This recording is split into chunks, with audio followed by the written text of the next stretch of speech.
Forrest Tuff, storyteller, filmmaker, speaker, and more.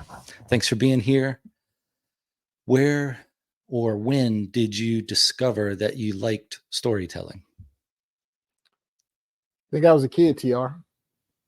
My dad asked me a question and I knew I was going to get in trouble. So I told him a story to save myself. I think at that time I said, you know what? There's some advantages to this. Well, we call it storytelling, right? It's not a lie. We just call it storytelling. No, Right. seriously, I think it all happened when, I think I just grew up a creative kid and I just loved anything that had to do with imagination. I used to collect comic books. So I think that all went into that persona of just loving stories and imagination and things like that. In your work, when you do whether it's film production or speaking, any of the other things you're involved in, is there like a recurring theme that goes along in your storytelling, whether you realize it or not? Maybe you haven't thought about it before or not. Like No, that's a great is there a question. recurring theme? Yeah, honestly, when I think about it, when I'm even uh, storytelling or, doing public speaking or, coaching, I think one of the things that I realize I use a lot is my own personal stories. That comes out, when you working on a film and you find yourself writing, you tend to write things that some might have been in your wheelhouse growing up or things you might have seen. Even when I'm, like I'm working with someone and I'm coaching, sometimes I can use some personal experiences that may be relevant to that situation. So I think to answer your question, one of the recurring themes that I see is that I use my life experiences a lot to connect with people and find a common thread that may, give me an ability to speak on something and make it relatable. How similar do you find coaching and filmmaking? They're different to a degree, but I think I'm in that business of connecting with people. Before I even did all this, I was in sales, and customer service was a big part of that. Working in the retail industry, so I think there's always that point where I'm trying to connect. When you watch a movie, some of the best movies that you see, or maybe a documentary or something, there's some type of connection that appeals to you. So I think whatever I do, I'm always trying to connect to whoever I'm working with or whatever I'm doing in the audience that will be watching my projects. All right. How much writing do you find yourself doing with maybe not so much with coaching, but maybe with the storytelling and the filmmaking? Yeah, I think that writing helps organize your thoughts. So whether it's something that you're doing formally to put out there for other people to read, or you're doing something to just get things straight, how often do you find yourself sitting down to write your ideas out? I write a lot. To be honest with you, I find myself writing. You made a great point. It may not be just for something in particular, but I'm doing a lot of copy, whether I'm writing scripts for commercials or films or organizing my bio or how we write up to apply for projects to work with you're writing so much in different forms that you find out that you become pretty proficient. And I've gotten to the place now where I love to just put it on paper and I'll come back and look at it and go, wow, why did I say it that way? But it makes it better for me to just go ahead and get the ideas out and not scrutinize what I'm saying. Just get all those ideas out and then come back and re-edit. But I find myself, I write a lot in terms of, working in these different spaces in different forms. Do you have a specific place where you do most of your writing? Yeah, I love to write in my man cave. I come down here, it has things the way I want it. There's a certain piece and, it's a little soundproof. So I can get away and that's where I can really get into my own head and to my thoughts and just focus on what I want to put down. Do you do writing on the computer the most, or do you handwrite stuff out? You Yeah, doing mostly the like computer. timelines or things? Okay. Yeah, it's a computer. I mean, these two fingers right here, they get it done. Mm-hmm. I'm not a great typer, but somehow I write a lot. And, I enjoy also when I do collaborative writing, when I'm working with different people to kind of put together a copy of projects, and we're bouncing ideas off each other, off one another. So I like that too, as well as getting to myself and writing. When you're doing a film, I guess it depends on your role in it. How much writing do you find yourself doing for those projects? Well, like you say, it depends on what I'm doing. Like for a feature film that I'm doing that's loosely based on some experiences in my life, I'm writing probably 95% of it. And I'll have someone to come in and edit, and there may be some things added. But for a project like that, that's really personal story, I write most of it. Now, when I work on other projects that may have subject matter that may not be in my wheelhouse or in my expertise, and I'm collaborating with other writers, then I can write down how I think something would happen. But then, I'll have other people that may have some things, and kind of fact check what I'm doing and say, maybe that's not a realistic, or, hey, let's go with that. It doesn't matter. That will work.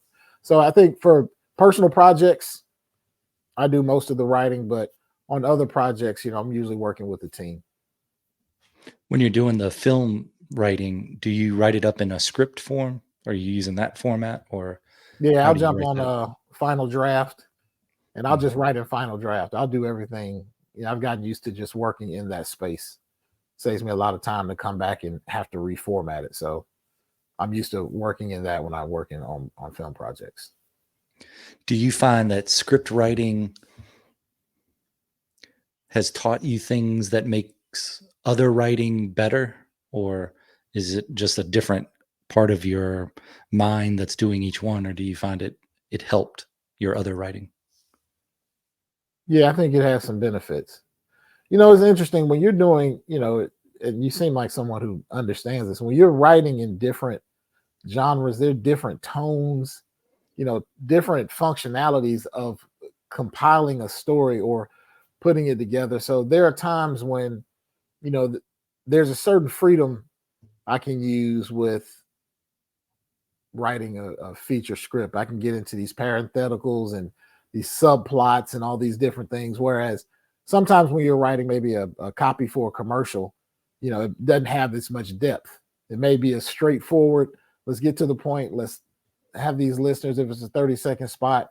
So I think writing in that format does allow me to create a lot more. It allows me to explore a lot more, and that may help in different writing where you're trying to be creative in a, let's say if you're doing a piece with the government agency, and I'll say this, I did a project with the Department of Justice, and we produced their first ever documentary, and they were like, we've never done anything like this before. So it was interesting working on writing something up like a documentary style, but working within the context of the state and federal regulations. They're having to approve everything. So I thought that was Mhm. pretty interesting because we were combining two totally different worlds, and that skill set actually helped make that project good. And I think me working with the government over time also helped me to mesh those two worlds together and have such a successful project with an organization that doesn't do anything in that realm. So yes, to answer your question, I think it does provide some advantages if the Yeah, opportunity arises.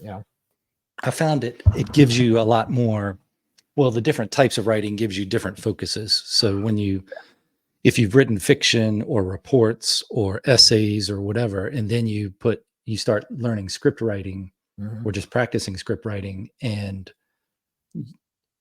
it focuses it on so much different. Like for me, the idea of just being able to say exterior night parking lot, Right. if you were writing a story, that would be pages of description.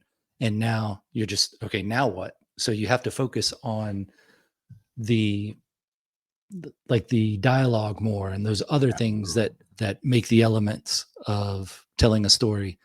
And I think that does make fiction writing or just regular narrative writing better, Mhm. because then you're like, well, maybe I don't need to explain every little thing. Maybe I can do Right. this one little thing and it helps. That's right. I- In report writing, it might be different. I've done a lot of report writing in just the policing area. So, Okay. but even when you're, I think when you're writing, you're getting better at it. I'd equate it with types of music. Like if you were playing one type of music, you could be really good at it, but you don't have all those other influences in there. And then if you start to expand your experience and your just what you're exposed to, then that if it doesn't change it to somebody looking at it, it Yeah. definitely changes it in your own mind and to the point where it makes it a little easier. Yeah. So That it's makes a good point. That's interesting when you said that. Like if you were doing a report, maybe as a law enforcement, and you you don't put your exterior night who you're yeah, walking in. Yeah, but it, that's a great point. You have all these thoughts where you have to structure the skill sets you have in different genres. You're like, okay, I have to structure that. This isn't necessary here. I just need to do this. But that's a great point. Like you say, using music as an example, that's exactly what it's like. When you're exposed to it, you can pull from it if necessary, as being not exposed to it. yeah, I think you can use those examples in anything where you're making something, Mhm. even with cooking. So Right. if you have a normal recipe and then you have an influence from some other area or somewhere else and you say, well, I'm going to use this spice instead of this one, and Mhm. you know what it's going to do, then you can make it different. If That's you're right. building if you're building furniture, you can even say this is the angle that normally the back sits, but if I'm making an Adirondack chair, it's going to be Mhm. a little different, and this is why. And then you blend those things together. I think Yeah, that is that variety is the spice of life that makes absolutely. anytime you're creating something and you can bring in those elements, you Yeah, can you can tell create when the something person has that unique. influence. Yeah, you Yeah. can create something unique. I totally agree with Yeah. that. Report writing has its own version of that exterior night parking lot because you have to say on or about this time on this Okay. day at this location. It's just a lot shorter in a script. And when I first thought about script writing, like from a book, I would think, well, why would you hire a script writer to write a script for a book you've written? You know about the book. So just write it in the form where a director and actors can look at it. And then I started doing it and I was like, oh, okay, this Yeah. is a lot different because you're making directions for somebody or suggestions. Maybe that'd be a nicer way to put it. So the director is going to do what the director wants to do in those elements of the actress. I'll just Mhm. say actor to say male and female. Right. That it's it really does matter who you get to play the part because it's going to bring a whole new energy to it, and it's I like that collaboration of it. Yeah. And it So also makes a big difference when you're in that pitching phase. Because you send mm, somebody a script and it's not formatted, they're gonna throw it out just like a grant that's not formatted right. It's like, yeah, we're not doing amateur hour. So, it isn't like you say, it's important if that's not a skill set you have until you learn. It is important to have someone that can format it correctly so that people will even take the time to look at it because that does happen. I've seen it happen firsthand, and mm, even I even think about when we've worked in different film festivals, how certain things. I was a part of the Atlanta Film Festival and the Atlanta Jewish Film Festival, and certain things, if they aren't done right, it just throws a film out. You're like, wow, it's a lot of time they spent, but they didn't take care of the minor details, which oftentimes do matter. mm. Yeah, when especially if you're looking at narrowing down things and you say Exactly. this is my format I want to do, kind of like in teaching, if you say we're doing this in APA format, then before you even read the paper, you can look at it and go, okay, there's something wrong here, That's right. or this is going to be worth reading. And when you have to make those decisions, it sometimes it makes it easier. Like if they don't Yeah, do the small things, like, yeah, well, yeah, they didn't qualify. So, you toss it. So absolutely. And that's in everything. If you think about it when when we're writing up bids for projects, and you call back, you didn't win the bid, and you answer that call and say, hey, I'd like to know how we could have been stronger in our approach. And, they tell you certain things that weren't done right. I was like, wow, this was a learning experience. It's always a learning experience. You know, you get better at it, but there are times when you just drop the ball somewhere, something small, and that can disqualify you. So it's just It's just good to know. And I think the more you do it, the more proficient you can get at anything that you continuously do, but continue to learn. Notice the mistakes that you make in certain things. Mm, yeah, getting better. Yeah. With collaborative writing, what has that, or what lessons have you learned from that versus just writing on your own? Like, what has collaborative taught you? So there are a couple of things that for me, there's one. I always say this: I'm not married to it. I have to not be married to it, and then there are times I have to say we're going to go with this as a final decision maker. I have to be comfortable making decisions and actually saying, okay, we're going to do it. We're going to go this route, even though they may have, oh, this could be a good argument to go this way or go this way. Sometimes when you see the overall scope, even in a collaborative project, sometimes the writers may not see the overall scope, or they may not be concerned with budgetary constraints. But when you have it from that standpoint, sometimes my decisions may be based not just on the creativity or the wow effect, but also on the budget. So it really Mm, depends on what phase I'm in as I'm writing. But if I'm just in that writing phase and I'm not so much concerned, that's not my job, then I'll stay more in the collaborate. Hey, let's kind of look at it and see what we got, and let's pick what we think will be best for this project. And there are times where I'll just concede, yeah, I think that's great, because it doesn't matter. Sometimes it doesn't matter which way you go. All of them are great. You just go, oh, yeah, you concede, and just say, oh, yeah, take that, take that. That way you'll have, some stronger pieces when there's some that you're passionate about. That's how I mhm. look at it. Yeah. As a producer, are you more in line with trying to stay true to the vision of a film, or is that more of a director job, or how does it? What's the big What's the big picture for a film producer? Well, for me as an independent, a lot of times I'm dealing with the budget. So it's marrying both of those worlds. That's the fine line, I think, of producers, especially when I say independent. An independent, you may get a grant for $300,000 to produce a project. You may not partner with anyone, but you have a budget, and you have to make sure that you get it done, because a big part of being able to consistently win these grants or get these project loans is you're able to stay within that budget. And so for me, it's always about, I always call it the film business. I tell them, don't forget the business. This isn't Mm, just about the creativity. You have to show them that, there's a plan with this money. You have to stick to the things you put in that proposal, that budget proposal. So it's important for me as a producer to always take care of the money. And the project is important, but the money is is the most important in the business aspect to continue growth. Let's put it that way. yeah, not going to get it done without that. Yeah, I know. You can just go Do you over have? budget. Yeah. Do you have meetings when you're? I guess how often do you meet with like the director, writers, or the people, the stakeholders of the film, to kind of go over what everybody's jobs and expectations are? So we'll do it. Let's say if we do a feature film, it may be a 14-day shoot. So prior to we've been meeting consistently, probably every day up to the shoot. And really, in a 14-day shoot, we're kind of meeting every day.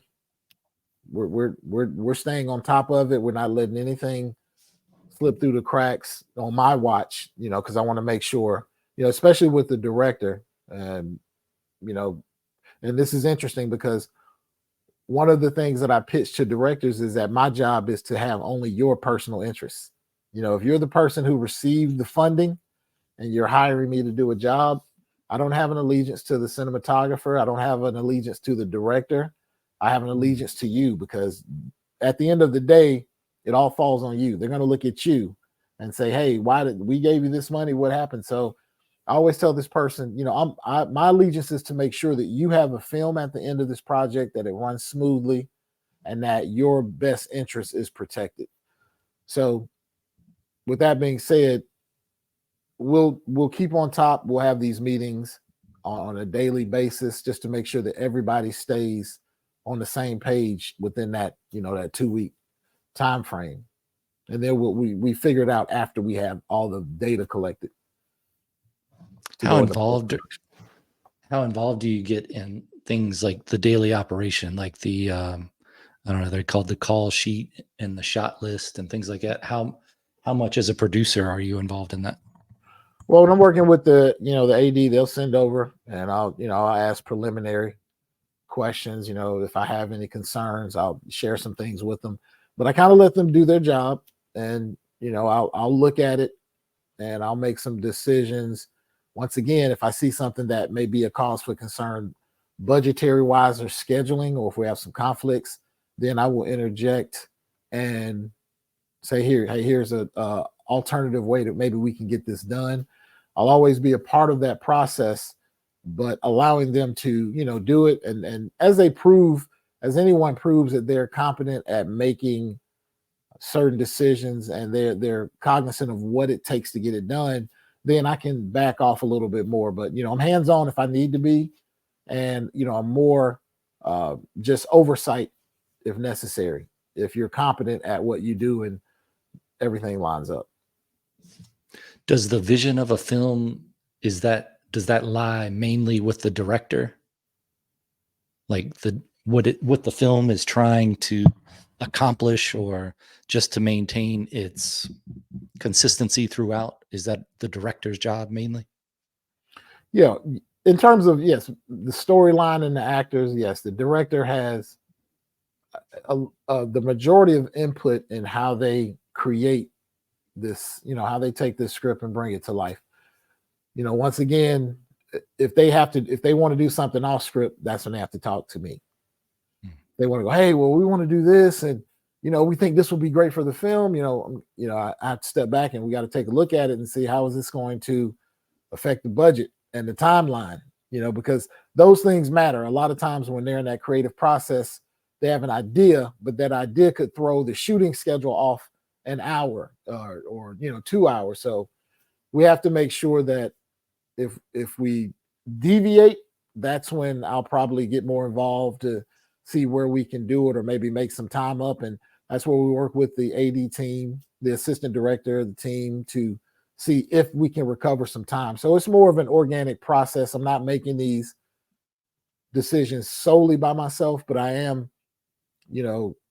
I try to work with the director, but we try to stay on script as much, because a lot of times that also the writers, even though the writers may not be present for some of it, the integrity of their script is something I like to keep up to. If that's negotiating, you don't want to see something like, well, what was that? I didn't write that. Now who are we passing these credits to? I'm the writer now. Who are we assigning credits to? So I'm cognizant of all these different people, these cogs to keep the machine going, and their stake in the project. When you are the one that's doing most of the writing for a film, how do you develop those ideas? Like, how do you determine this is a thing I want to make a movie about, and then how do you go about doing that? It's varied. I don't have a set process. It's varied from short films to documentaries. But I'll say when I write, I'll speak to that because that was the specific question. When I'm writing, I usually have a process where I'll lay out the characters. I'll lay out what's the beginning, the middle, what's the end. I'll just do it as simple as possible. I'll lay out the characters. I'll write who they are. What are their traits? I kind of break everybody down before I go into the process of writing. So there's always a mindset to each character, which will define how they respond to something. If this person is a narcissist, but they think they're, a person, then it gauges how they respond to situations. So I'll give everybody their traits. I'll map out where are the locations that this is going to take place. Does that affect, their responses? Who's around in the scene? Because I think about things like that. Certain people will respond a certain way if certain people are in the room. as opposed to when they're with just their friend. So I kind of take in all these different things about people and don't put people so much in a box, but try to look at them from a bird's eye view of like, wow, you wouldn't do that if you were with just me him alone, but you get around a couple of ladies and now you're acting a little different. Just to Mm. provide depth to people and create different dynamics. If that does that explain a little bit? Yeah, that's a good answer. The Okay. with when you're developing a character, do you think of it as like using the narcissist, for example? Do you think of it as these are the traits of a narcissist, so this is what this character has to do? Or do you more look at it of who do I know and who have I experienced or who have I dealt with that I think is a narcissist? And then you kind of plug them in whole or in part to that character. And then it makes it easier for you to like transfer all those to get all that consistency of how they act in this situation, that situation. Mhm. How much of that is to a standard versus to someone you've experienced? Well, like I said earlier, my experiences play a big role in what I do. So yes, I if I know I've experienced someone, that definitely plays a big part because I can draw from a real emotion or a real response. Now, also will try to understand what that means also versus just my understanding to add more depth outside of my personal knowledge. And then if I have a person who's painted a certain way, I try to give them what's the redeeming quality that would make an audience look at this person and go, oh man, hey, this is how I saw him, but they actually, because not everyone is just on one spectrum or the other. Most people have a redeeming quality and they have something that's not so amazing. So I try to look at a person with that depth to give dynamic to the character and not just make them a one-dimensional, a person that they can kick around, that can be kicked around for the entire movie. That's nice. I like the idea of taking somebody that as the writer you're thinking this is the bad guy, and then giving them some sort of redeeming thing like, yeah, that's good. Yeah. When you do part of that collaborative thinking of putting together a film that you're producing or doing more involved in, do you use storyboards for that? Like whether it's produced by drawings or pictures or whatever? How Yeah. often do you use those? Yeah. I'll play around with them. I do storyboards. I have some software. I'll mess around and do some things. I haven't gotten in depth. I'll be honest with you. Now, I've had storyboards done. That's not my expertise. So when I'm doing certain projects, it really all depends on what type of budget we have. Can we find some volunteers or some interns or people with skill sets that, so all that goes into play because once again, as an independent film producer, if I'm not getting hired, I'm financing. And so I'm trying to find ways to get projects out with without breaking the bank to do it because they're more of like I see short films as part of the fillers to perfect the craft for features. Some people start right out the gate doing feature films. That isn't my business model. Those are huge investments to make without really understanding the landscape. For me, it's been learn the landscape, learn the business, learn how these pitches are made, who are the people making decisions, and build your resume so that when you start pitching, you know what you're doing and you heighten your chances of getting things done. So that's my approach. Hmm. How much have you used or have you seen starting to be used in the industry of the artificial intelligence or general intelligence, whatever you want to call it, for doing things like storyboards or putting together storylines or tracking anything? Yeah, it's becoming very prevalent. A lot of people are using it. As a matter of fact, as a producer, I've looked at a program. It's called AI Largo, and this was a program that I thought was very impressive.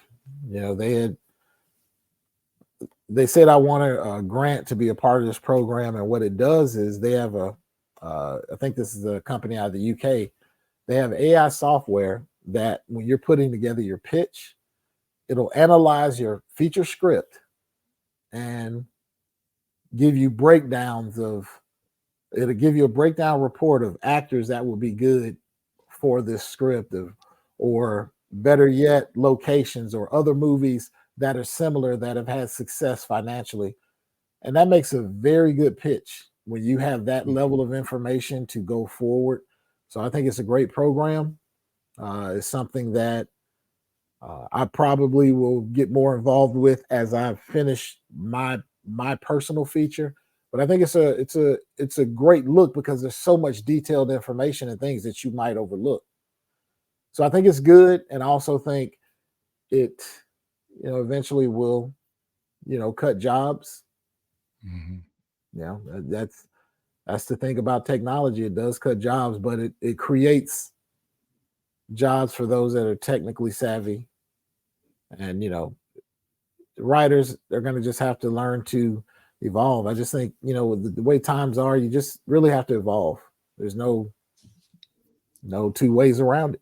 You may not like it, but it happens. Yeah, it's scary. I think like anything else. Like I Mhm. imagine going from horse and buggy to a automobile was Yeah, scary too. To absolutely. where you think of all the jobs you lose dealing with the horses and how much faster things move, but then Mhm. look at all the jobs it created and all the other opportunities and maybe a better standard of living for everyone. So it's Absolutely. you got to take the good with the bad, but then you don't get lost in either of the two. Absolutely. The thing for me is as I get older, this is one of those realities that you start to deal with is that, there's so many young people coming, and technology is moving faster and faster. Yeah, my patience for constant change is not the same as it was when I was 25. That's just the Mm. reality of life. I think those are things that you can't fight. I think that's what comes with age. There used to be a time where when you age, you actually got to slow down and relax. Now you gotta stay on it. You got to be on top of your game. So I don't think that's natural, but it exists. And in order to play, you just got to figure it out. So that's one of Yeah. those challenges that I think is just interesting to say, but it is the truth for me. When I started my media production company 20 years ago, they were using tapes. They had this Canon GL, the Canon XL. There were these cameras, and you had your little mini DV tape, and they were still using beta tapes and VHS. And then we went to SD cards and DVD. So over the years, I've had about 4 or 5 changes from SD cameras, 8 millimeter, now to 16K, the technology, the hard drive space, and having to adapt to all of this. You know, it, you would love it if it stayed the same, but at the same point in time, you look back at the quality and you go, "Wow, Mm. so grateful for this advancement." But you just have to find younger people and train them and learn from them. I actually have some younger mentors that I Mm. just I just sit around and listen to them and hey, tell me how would you go about this, and I let them tell me. I don't have a point to share. I'm just trying to learn a different way how they do it to see if there's something I can pick up. With your film production now, do you own the equipment or do you lease it? What have you found is the best way to deal with that? Yeah, I own all of my studio equipment. If we need to shoot anything higher than 6 or 8K, maybe we'll rent it. But right now, I don't see a point in shooting anything higher than 8K. That's my personal opinion. Some people may choose differently, and that's fine. But there's no production right now that would refuse the level of the quality that we have from network to film festival. So we're pretty steady on that, and it makes it does great because when we have contracts, we're able to just hit the road running. If we have occasions where something comes up, I have the equipment available. So for me, that was something that I started years ago that I thought would be great to have as a production company, and it's panned out for me. personally in my endeavors. What do you think the most difficult part of making whether a short or a feature? What what's the most difficult part of it?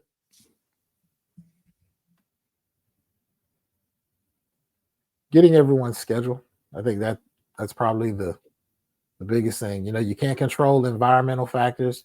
I think a part of the planning, trying to find things where you can control it with lighting, where, as opposed to shooting at a house a day, it's like, oh no, let's shoot where we can control the lighting, where we can, so that we can make it whatever day or time we need it at our own will. That helps with production and especially location casting. So for me, I would say getting everyone's schedule together for the shoot day, organizing everything and then getting everything together.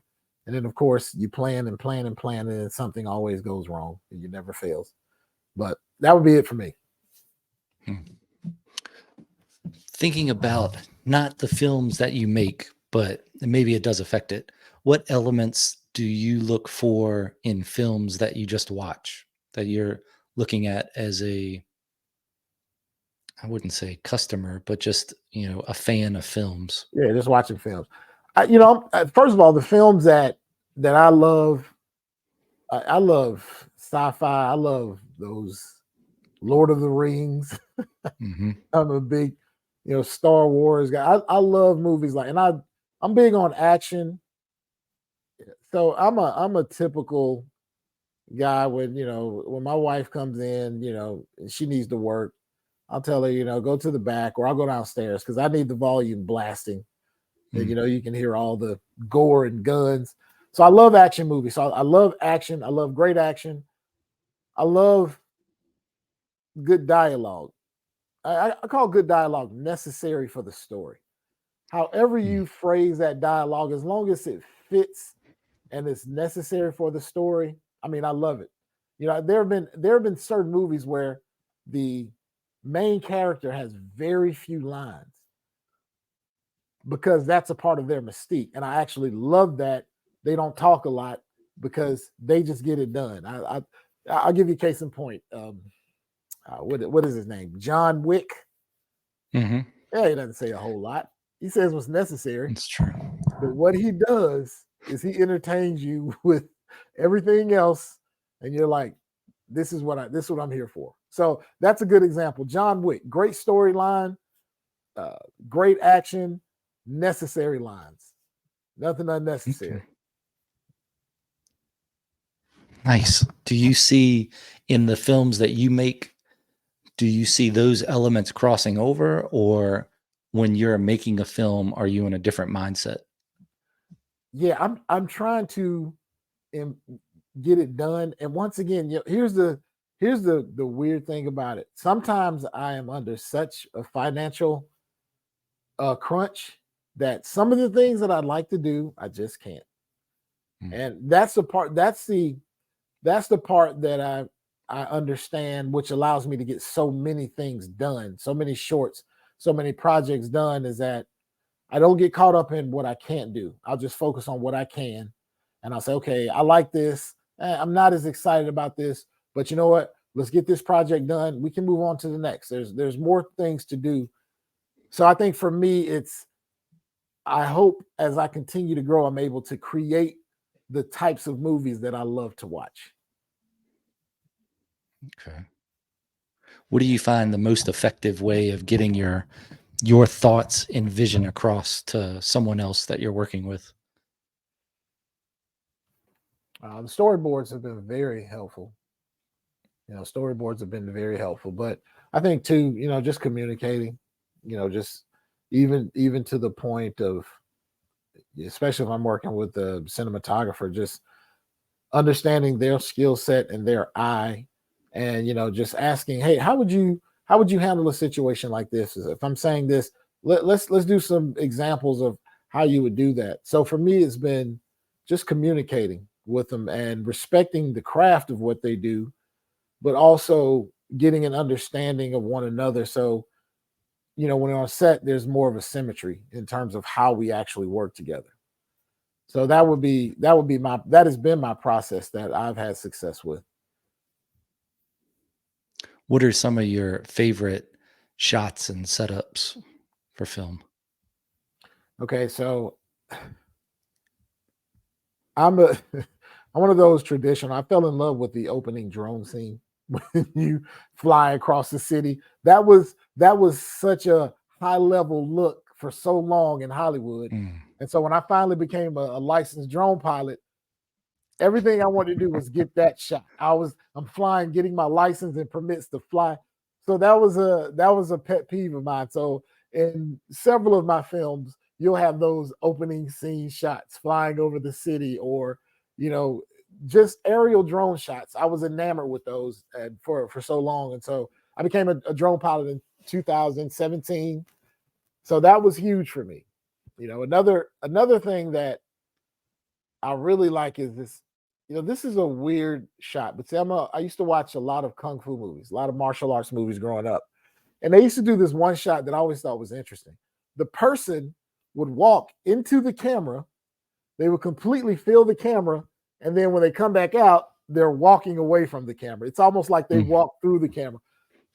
Listen, I love those crazy things like that. But if I was to give you two, those are two that really, really resonated with me that I just always wanted to do. Now there are many more, Nice. but if I could give you those two, that's it.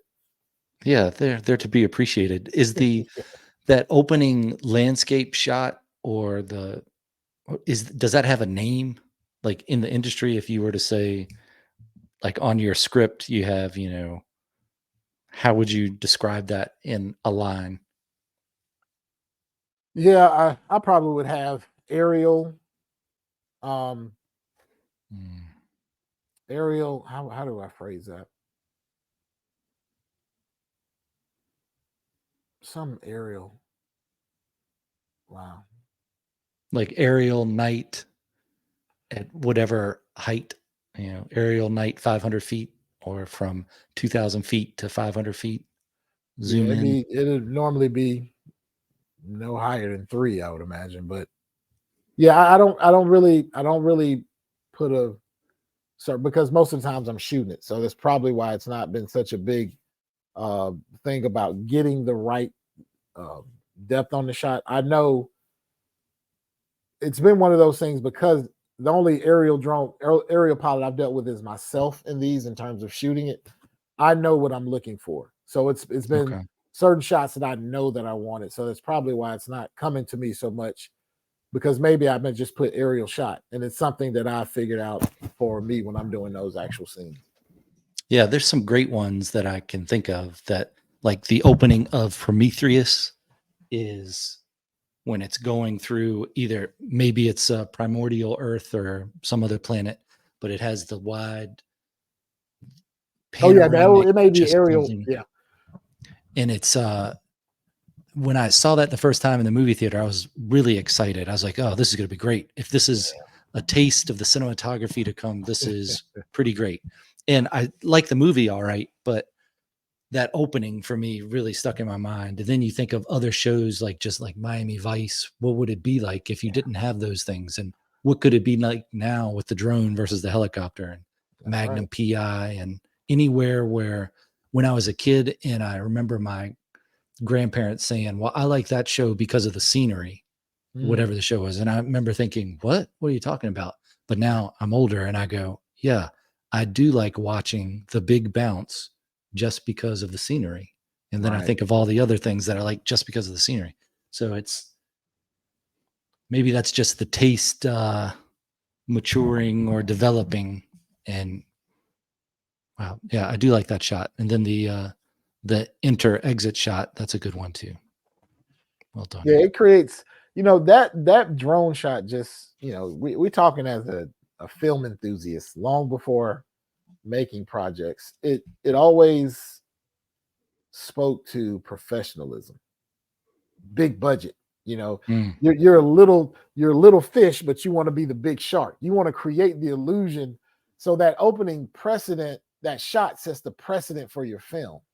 Now you hope you can come with a shot that gives at least even a little bit of that professionalism, And when you come out, maybe you'll have some, or you'll have uh, aerial shots throughout the film to spice it. And I really focus on lighting and sound. And sound is everything for me.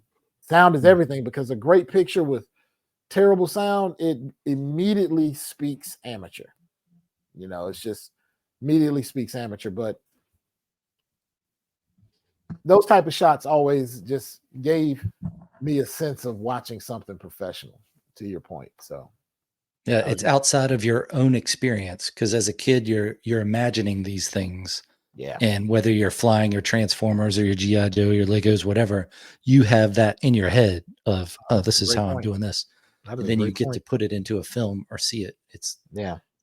It's pretty amazing. It's Yeah. when I I see write. these kids now doing effects like Marvel movies, and I'm blown away.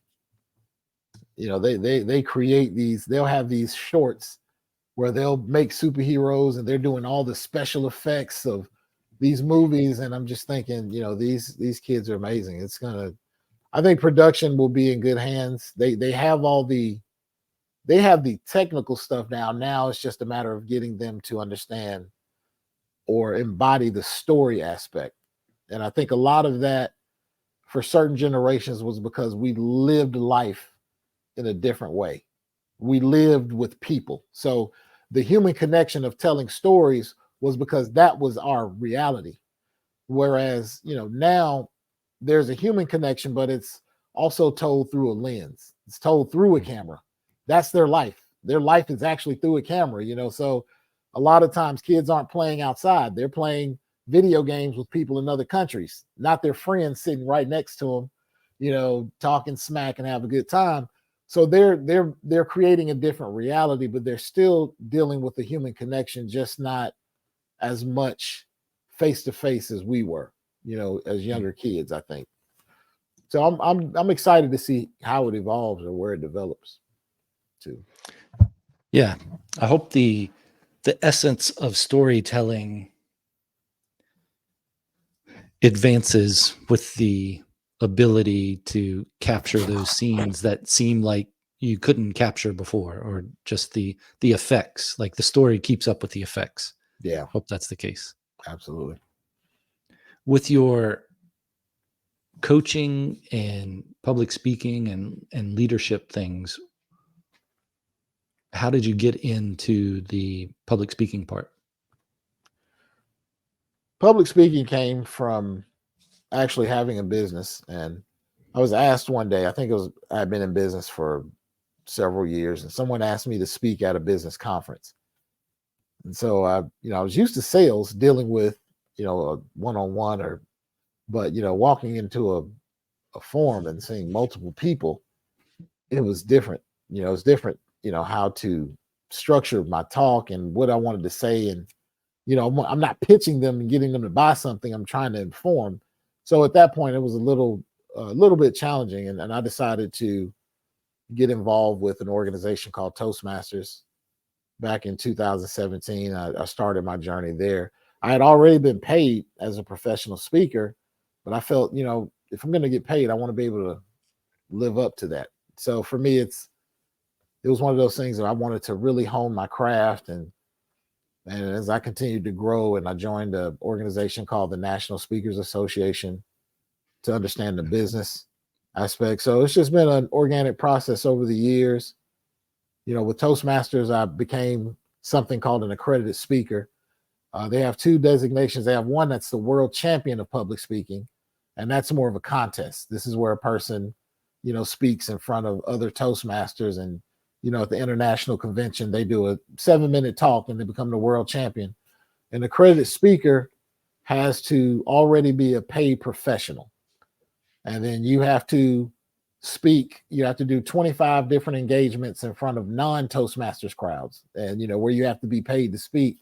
So, and then when we go to the international convention, they have this, judge where we do a presentation, and then you become an accredited speaker. Well, I was the 89th accredited speaker in the world in Toastmasters. There's 300,000 members, and I was the 89th accredited speaker. So I'm really proud of that accomplishment, because it's not just about public speaking, it's also about the business. Once again, I always get into that. There's a Hmm. speaking business. So how do you handle the business in order to get paid to go speak at different organizations? So that's how that evolved. Yeah, Toastmasters is good, and I like it because it keeps people current on public speaking. Absolutely. Of course, hopefully, if you're doing it professionally, you're doing it consistently as well. But one of the best classes I've ever had was a speech class, and that was in college starting out. I think it was maybe the first or second semester at a community college. Mhm. And I was just taking it as an elective, and I didn't realize how great of a of an impact that was going to have on everything.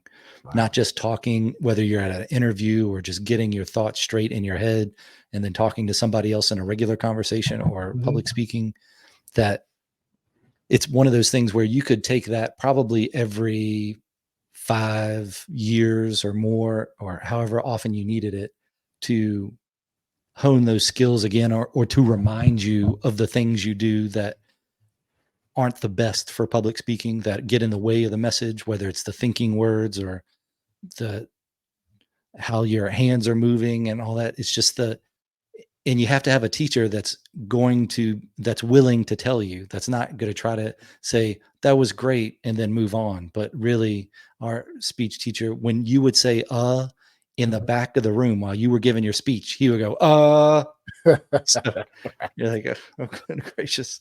That's So right. it's what a great class. Oh, But it's absolutely. And Toastmasters is amazing. And here's one thing that I think is interesting, and I'll share this nugget. As a public speaker, I would say, public speaking, you do a lot of speaking where you may not get paid necessarily. There's a difference in the professional world of speaking versus public speaking. Those are things you really focus on, like the ahs, the ums, certain small things. And I'll just say this, as a professional speaker, it kind of unravels a lot of that. It's like now that you know the basics of public speaking, now we're going to teach you to do away with all that and how to relate to a crowd as a paid professional speaker. So sometimes those things you're so careful about, for instance, like saying, you know, may not, it's a little bit different when you're talking to a crowd because they want you to relate to them. If you're doing a conference, they're like, hey, I want you to talk in a way that I understand you. Don't come at me and be this perfect orator. It doesn't mean you can't do that, but it's being making professional mistakes. So for instance, if you do it, it has a purpose. It's not mhm. just because you're doing it, it has a purpose. So I think that's an interesting thing to know as I grew more into professional speaking versus just the public speaking aspect. It was an interesting change of the guard with still utilizing all the skills but now understanding a more in-depth knowledge of this craft or this business of speaking. Hmm. I never thought of it like that. That makes sense. That you have well, as Bruce Lee would say, form is meant to be forgotten. So, You like water, it just is yeah, the greatest compliment is when someone says, you know what, man, I think I could have did what you did. And they're not a nice. speaker. That's the best compliment because they felt like you were one of them. Like we Yeah. were having a conversation, a dialogue. It's like, man, I could get up there and speak and make this money. But that is the art when you have now made it to where this person didn't feel like they were listening to you, they were dialoguing with you. And I think Hmm. that's the craft of professional speaking. We're having a Okay. dialogue. Okay. All right. How do you prepare for a talk then? Like not just like the days before where you're planning and all that, but like right before you go up, what are you thinking about? Right before I'm going up, I'm thinking about making sure I get my delivery right, that I practice. And a lot of it really, it's like muscle memory. When you practice it enough, the more you do it, you find out that now you can be a little more liberal with how you present it. But I like to go out and establish, once again, I'm going to use this word, that connection with the crowd. I like to connect. The sooner that I can connect, the better of a journey we'll have together. So I'm thinking, hey, I got to connect. When I'm dealing with the organizers, hey, what are your main concerns? What are some of the things that you really want to hit? Tell me a little bit about who I'm talking to. Understanding the crowd that I'm speaking to. It would be different if I'm speaking to people on a military base. I want to know, hey, what are they dealing with right now? What's going on? What are some of the things that resonate? Because that's going to be different than a bunch of athletes who are playing college ball. They're totally different mindsets, totally different concerns. So it's like making sure you know who you're talking to so that the points that you hit have relevance.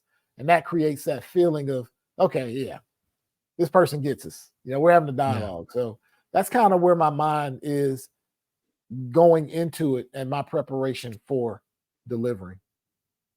Know the crowd, read the room, all that. Absolutely. Do you find it useful to either have seen the room or been in the room before you go in to do the talk? Yeah, that's a luxury that sometimes I haven't had. But for me, it does give me an idea. I like to go in also too and just kind of be there before it's actually time for me to go up. I may sit at a table, talk with some people, just get a pulse of the energy. So I've tried different things that help me when I'm actually presenting a keynote. Yeah, it helps you transition better too. You don't know who was presenting before you or what the mood of the room is. Oh, absolutely. It could be totally different. And that's what I found. Yeah, absolutely. I always tried to, whether it was giving a like public speaking or teaching, that I put myself in the position of the person receiving the message, which is how would I want to do it and what's going to capture my attention versus make me bored or kind of shut off or disengage from what the person's talking about. So that's mainly for teaching. I think I found where like in the academy, you're there and you're taking a class and you're just thinking, how would I pay attention to this? And what can I do differently? And that's what drove me to be an instructor in a couple different things, was just because I was like, I can't live through this class like this again. Right. And I don't think a lot of other people can either. So let's see if we can change it up. At least it's different. If it's no better, it'll at least be different. Yeah, be different. Yeah. I can't do this. I've got to do better. That's a real reason. Why did you get into it? I couldn't take it. I had to. Yeah. I had to be the change that I wanted. So that's funny. That does make sense though, because like you say, when you're in it, there are some teachers and there are some people who are more involved with themselves than the material and how it relates to the people they're giving it to. And you're just like, man, they could care less that 7 people are nodding off because they're going to deliver this the way they rehearsed it. Yeah. Then if you get the institutionalized learning where somebody else made your PowerPoint deck and now you just have some different instructors coming up presenting that same material and you're like, man, this is the same material we got last year. I mean, the military was great for that because they'd have those videos of whatever they wanted to teach you, whatever little class it was that you had to check the box for. If it was like sexual harassment or something, it's the same tape. You're going to see it for however long your enlistment is, or whatever it is, you're watching that same thing. So by the end of the fourth year you see it, you can give the class yourself. So that's when you're thinking, how can I do this? For me, in the academy, that actually seems to work good from the standpoint of, hey, I want you to remember something. May not be exciting, but you're like, listen, I know this thing back and forth. I can teach it. They're like, hey, mission accomplished. We got it. There's an argument for it. I agree. I agree. That's right. I know what yellow light, green light, red light behavior is because of that. Yes. Mine was in the academy. We had first aid and CPR and AED training, and those classes were a day. So it was 8 hours, a solid 8 hours of that. And I was like, man, this is not this could be done better than this, because this is tough to make it through. And then, so I was like, well, let me see if I can become an instructor at that. And then you can put in your own PowerPoint things. Like you go over their slides, but then you also have some that you've reduced down to this is the stuff you need to know when you're on the street Yeah, and you need to do CPR on somebody. This is it. So you think about this and you want to make it useful for people so they can get out of it what they need to, but you also need to have a certain level of entertainment value going on there. So this is true. yeah. You know, I years ago, a few years ago, I was in the FBI Citizens Academy, and I remember being there, and the instructors. I thought, hey, they could use a little Toastmasters. It wouldn't hurt. It wouldn't hurt. You know, you.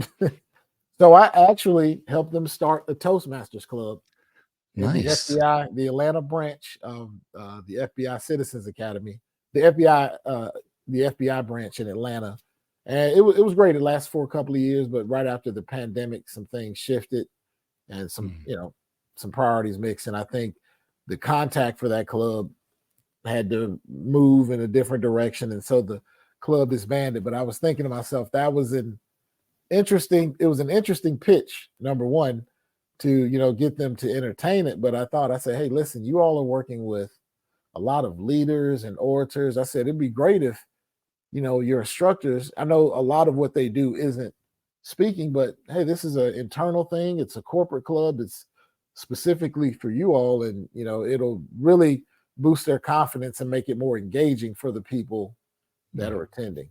So that's one of the things that I'm pretty proud about, having to work with the FBI in that capacity and actually help them start a Toastmasters club.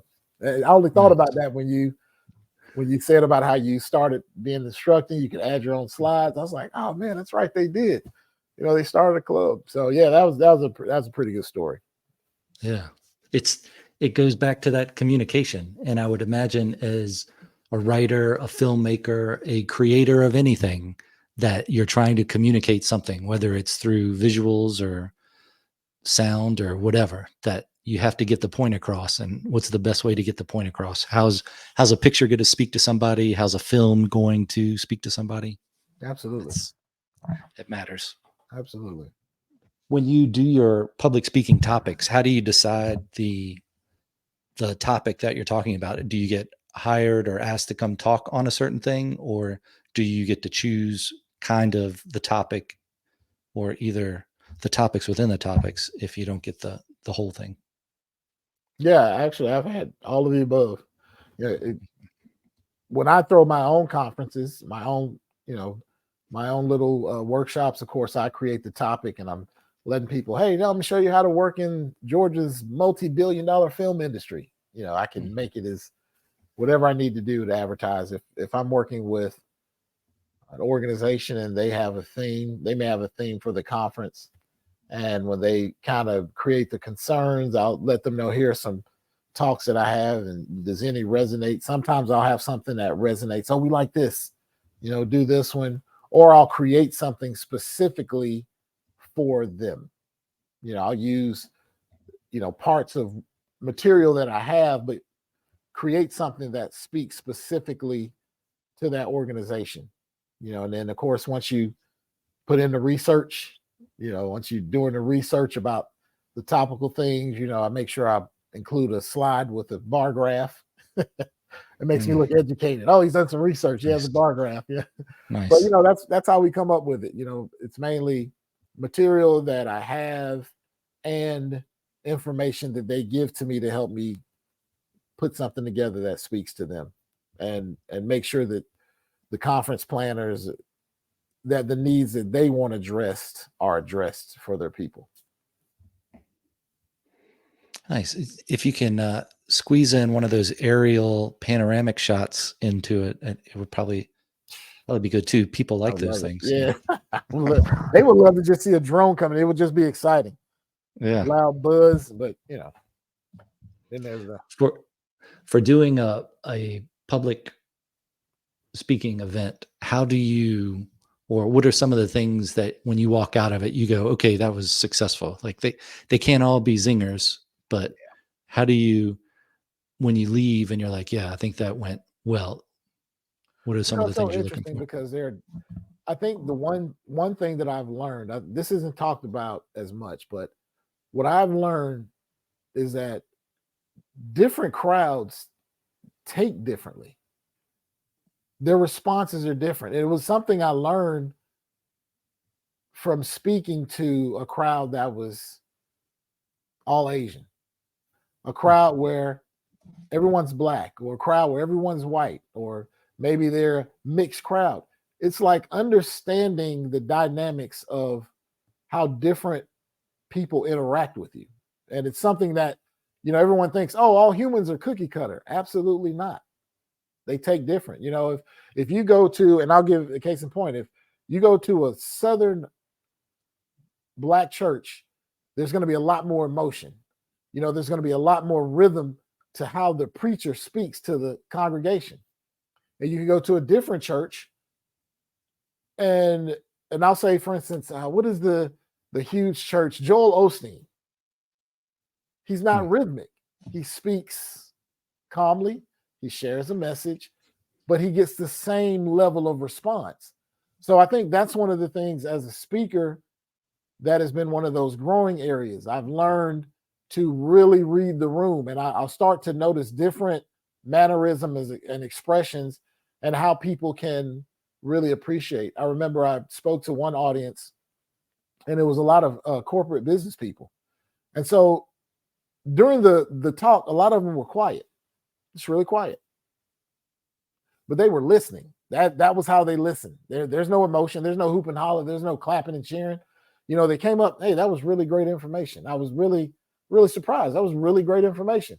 So the feedback was just as affirming, and then you go in some areas where they need you to give them a little more emotion, because if not, they're going to go to sleep on you. They need you to rev it up or give me a little bit of energy. So it's a fine line of being able to be yourself and talk to these different arenas and stay yourself, finding that balance of content, storytelling, entertainment. Because really in this line of work now, I'm more of an entertainer than a speaker. I have to find a way to be entertaining, whatever that means for the crowd. So that's been a great lesson that I've learned in speaking and in my preparation for various crowds. In your bio, I think it spoke a little bit about leadership. Where have you learned about leadership, and how do those things differ? Honestly, a lot of leadership I learned from watching my father, my mother. My father has, been a pastor of a church for 40 years. So even, watching him just lead, the people in the church, for me, it's the most important thing I saw for him was I saw him lead. I watched him on a daily basis, and I didn't realize that, a lot of the makeup, that you take on as a man, if you have the benefit of having the father in the home, you learn a lot from your father. And I watched my father. He was a person that was ethical. He was a man of his word. If he said he could do it, he did. If he didn't say it. And so for me, I learned that basics of, hey, if you say you can do something, do it, and be about the word that you say. So that was the biggest thing for me, is that integrity that I saw from him, and just treating people fairly, and watching a lot of stuff happening in churches, and so many people going through things with the pastors who were doing so much crazy stuff. And I just kind of watched my father walk this straight line. He made sure to tell people, hey, listen, if you don't have money, don't put anything in here. Do it as unto the Lord and not as unto me or any other pressures. If you're not doing it for the right reasons, keep your money. And that was always one of his mantras. He always stayed away from people and their money and things that, so I always wonder, why does he do that? Why are you telling them people? Don't tell them that, but I realized for him, in his line of work, his mission was about people and their souls. It wasn't about the financial blessings and wealth. That wasn't, so he stuck true to his mission. Now, of course, things happen for him, but I learned that, hey, if you stick to the mission that you're about, whatever your business is, whatever you're about doing, you stick to that. You let everybody else go whatever place they want. but you stick to what you're doing. So for me, that was the biggest lesson in leadership that I've ever learned than from anybody else that I've encountered. And I've encountered some great leaders, but I think the foundation of who I am and what I believe in really came from watching my father just be that person.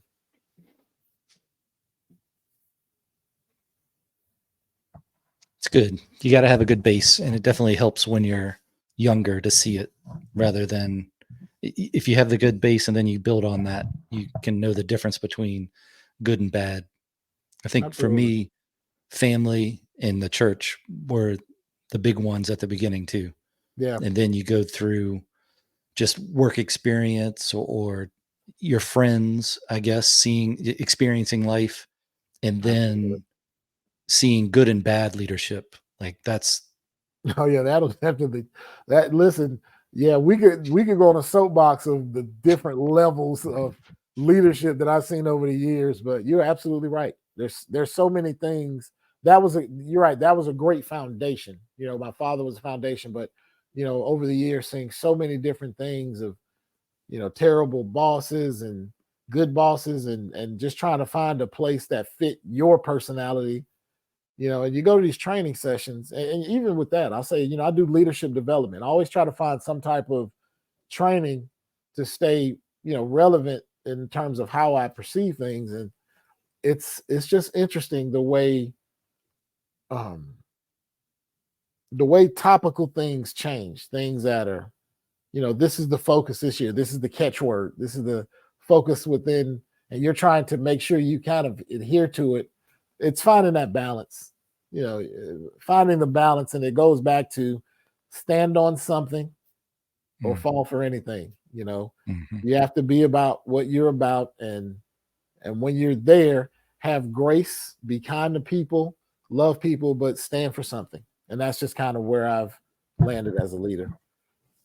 Yeah, whether you have that base in the church and family when you're a kid or whether you realize it along the way, as Omar said in The Wire, a man has got to have a code. It's You, got to have you a have to code. have something.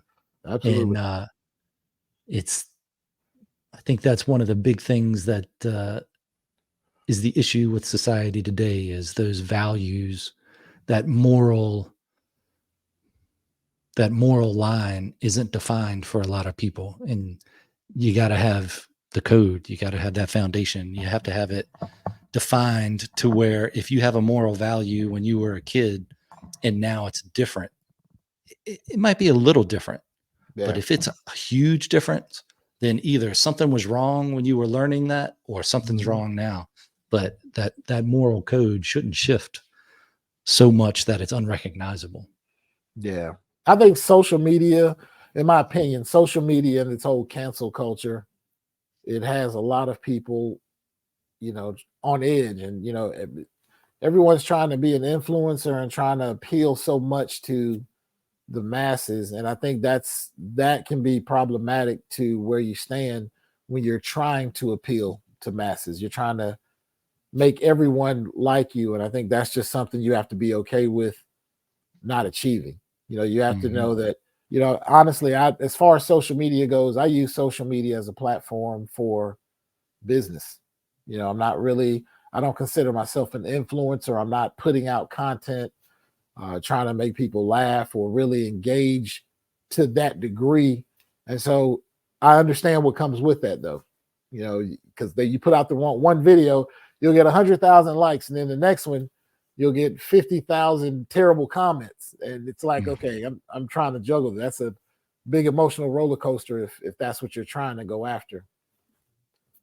Yeah. Okay, yeah, You're chasing something that might not be real. I mean, it might not be absolutely, real people out there doing that. So that's absolutely, why you have to have that moral code, and then you stick with that. yeah, Yeah. I agree. How about we talk about creativity for a minute? Sure. Where do you think creativity comes from? Where I think it comes from. Hmm. Like, where do you think it originates?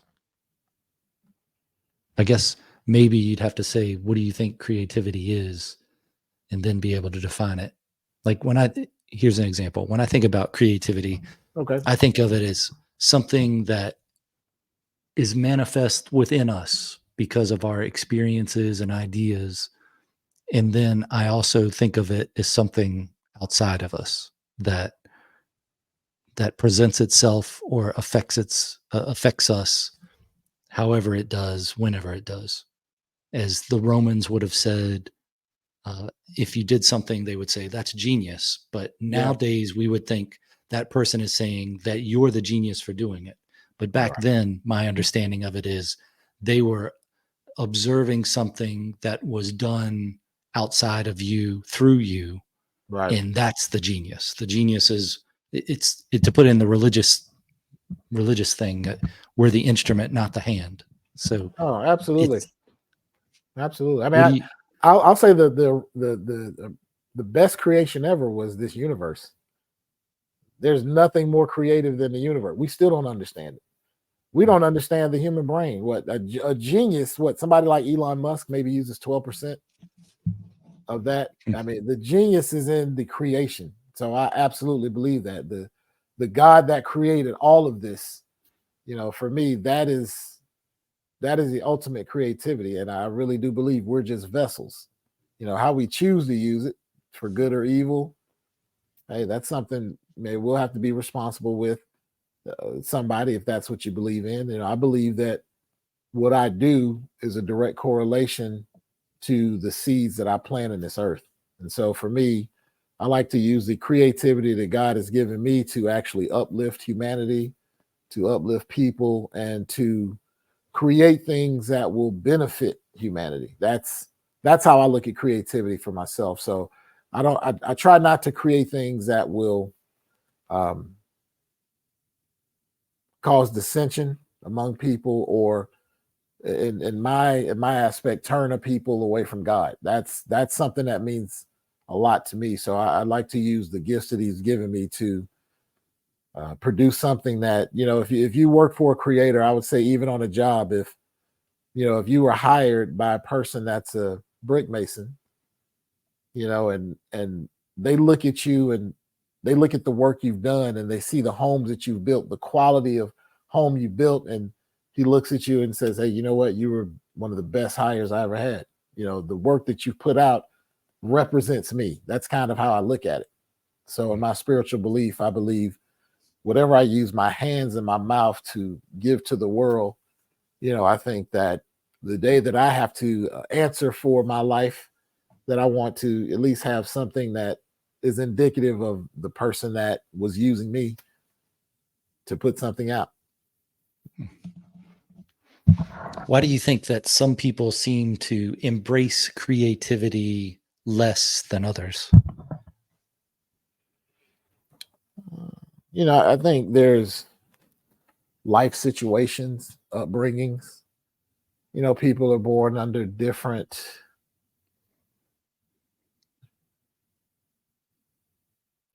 Yeah, I'll say this. I think oftentimes people can open themselves up to things that don't allow them to create in the way that they need to. They can open their minds up to things that can cause them to create, but creativity can go two ways. Creativity can also be, if can I use the word perverse? You can create Hmm. things that don't uplift, that they destroy. And I think that's a part of life. Just like there's going to be day, there's going to be night. I think it's a part of life. I don't see it as something that's terrible. I see it as it's necessary. And I can't explain it, but it's just like you have to get up, just like we wake up with the sun, we go to sleep when it's dark. I think that's just a part of it. There are going to be those that use their gifts for good, and there's going to be those that use it for evil, and some people just will not use their gifts at all. I think that's just a part of the human condition. I think there's a quote that I like to say: to err is human. I think that's the biggest way, that's the best way I could put it. humanity is one of the things that prohibits us and allows us to use our natural gifts to create. When you go down to the basement or whatever, wherever your Man cave. man cave, your lair is, Yeah. do you and you're sitting down to write something, whether it's something that you've already started working on or a new idea, and I would imagine there are times that you feel like you're writing and you're like, okay, this is good, this is good. And then there's other times where you're writing and you're like, this is writing itself. This is great. This is great. Where do you think that that's a greater or a different connection to some sort of creative spirit that you're the antenna for? Or do you think there's some chain of events that just worked out a certain way at that certain moment to make your own mind click in to see these connections that you might not have seen before, and that's why you get that feeling of this is great, it's writing itself? Yeah, I go with all of the above. Okay. Because if I didn't think it was that, I would have to say, well, what's happening when I don't have anything? Because there's some days I've sat down and I'm blank. So who am I blaming for that? I'm like, listen, it happens. You're just sitting there and you're like, you know what? I'm going to eat. I can't think of anything. There are some days where it's really flowing. And I think, I also attribute things to sleep, rest, allowing yourself to refuel so that your engine is clean. We have to take our cars to the shop to get them clean. It's like, have you ever took your car and got it washed, and you pull out and it's like, wow, this thing's riding better. I look at it as that simple sometimes. I think humans, we don't realize that we just need to re-energize ourselves. And sometimes the things that we think are so deep and overly, the energies in the cosmos, and no, it's not even that. It's like you haven't slept. You're eating all the wrong foods. You're not putting the right things into your body to allow your body to work at its maximum efficacy. So I think that's a part of it. I think it's a part of how you're living. How are you feeling? How are you approaching each day? Your optimism about it. I think a lot of those things can actually make a difference in what you're putting out. It's almost like, what are you taking in? Then it allows you to put those things out. And I also think there is a deeper connection also, but I think in general, whether that connection is there or not, I think you have to do things to maintain your vessel. Are there things or times that you do that you feel more connected to creativity, or that for whatever reason, it's easier for it to connect with you, whether it's if you're working out or you're driving, or for me, if I'm in the shower, I get a lot of good ideas in the shower, a lot of good ideas when I'm running, and it just helps think about more. But do you have those type of instances and occurrences? Yeah, when I listen to different types of music, Mm. I really get inspired. I really get inspired listening to classical music. I don't know what that is. My children, I used to always let them listen to classical, and they were like, Dad, why do you listen to it so much? I get inspired when I listen to classical, and I love to play chess. There's something about chess that it unblocks whatever is going on in my mind. It's the way the game plays, and if I find myself having these mental blocks, I'll play chess. I'll just get on the computer and I'll play, and I'll up the level because I'll have to force myself to start thinking differently. That's what I love about chess. It makes me think ahead. And so when I have a good breakthrough in the game, like, yes, you know, it's like I'm unlocking something that maybe that I'm not dealing with. So for me, music, different types of music inspire me. And also playing chess really helps me to unblock things, and it allows me to move forward because I feel like those lessons learned, or when I overcome those failures in chess, I always unlock something that I probably was just, creating myself in my head. Nice. I like that.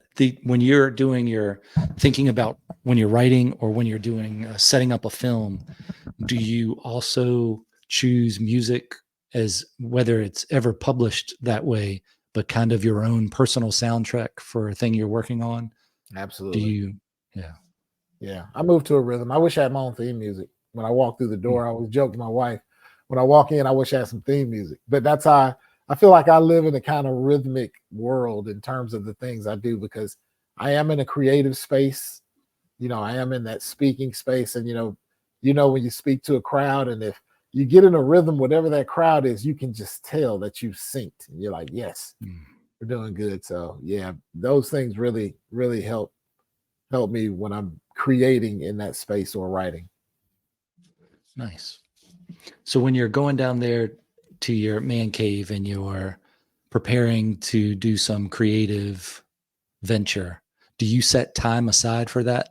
Like, is it regular, or do you put time aside when you can, or do you have a schedule of like creativity for that? Like, if you're working on writing something, are you saying, I'm going to write for this long a day until I'm done, or do you Yeah, schedule? I actually have a schedule that I habitually break because of Hmm, my kids and activities, things that are beyond my control. I have this regimented schedule that I would love to, and when I finally do it, I will be the embodiment of what I preach. I always say this. I have a thing called mentally tough, and that's my motto.